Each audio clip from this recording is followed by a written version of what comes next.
2017 was a stellar year for the National Restoration, Carbon Sequestration, Wildlife and Livelihoods Project.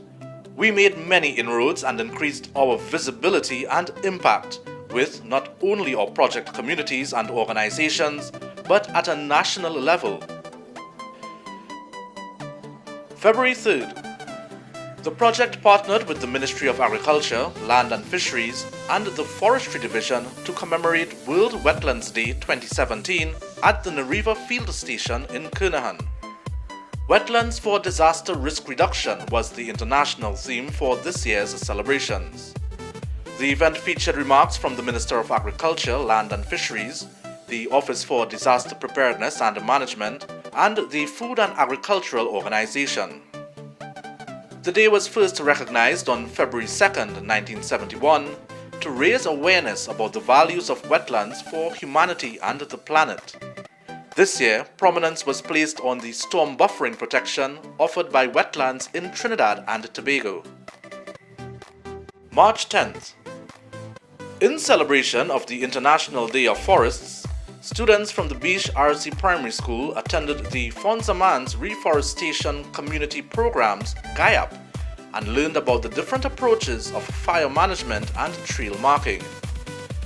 It was an important learning event as visitors got the opportunity to view reforestation in the hills of the Northern Range, just as we reforest the Nariva wetland. March 21st.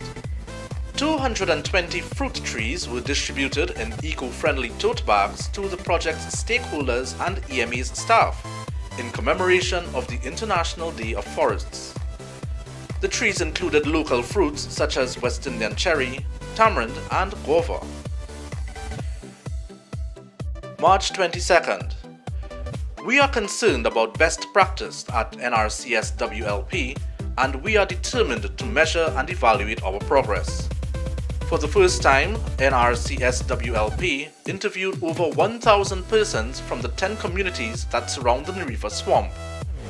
The project conducted a knowledge, attitude and practices survey to gather information on the residents' knowledge and understanding of the Nariva swamp and environmental sensitive species.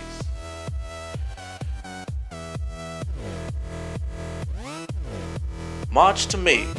Using a new approach to fire suppression, the project created the first ever elite fire management unit. The unit consisted of at least 3 representatives from the community groups and was trained in HSE, knowledge of the swamp, first aid, and was equipped with personal protective equipment. The fire unit faced one major fire in 2017 and successfully suppressed its spread to other areas in the swamp. March to June. 6 areas in Trinidad and Tobago were surveyed using camera traps during the months of March to June, collecting data on 5 game species: agouti, deer, lap, tatu, and quenk. The areas included Chagaramas, the Central Range, the Main Ridge, Matura, Nariva, and the Trinity Hills. The cameras replaced the line transect methods to determine the population distribution and density of game species in Trinidad and Tobago and captured data in rugged terrain on a 24-hour basis. Of significance is the collection of data in the Main Ridge in Tobago for the first time. June 6th. Building awareness around conservation was the central focus when the project partnered with Sandy Communications Limited to host the National Spelling Bee Finals at the Government Campus Plaza in Port of Spain. This was to commemorate World Environment Day 2017. 17 primary schools participated and Rio Claro Hindu School's Srihan Chekuri emerged the winner. Second place went to Angelo Harrigan of Donruss Private Preparatory School, with St. Peter's Private School's Ross Ramkisoon taking third spot. July 19th to August 11th. Enhancing knowledge in biodiversity protection took center stage with NRCSWLP's Environmental Camp Series, the 4th edition. 182 students attended the project's Vacation Environmental Camp Series. This year, camps were held in Bish, Plummitan, Kernahan and Muruga and covered topics in climate change, watershed management, marine pollution, microplastics, recycling, endangered marine species, and coral reefs. September 29th. A Media Management for Rural-Based Organizations workshop exposed 22 participants to new approaches to improve their communications to the public and its members. It was geared at building a good corporate image and supplementing the traditional channels. November 24th.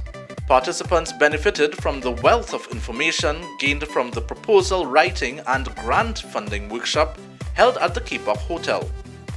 Panelists included persons from the corporate, government and international funding agencies, as well as successful projects, who gave attendees a better insight in securing funding.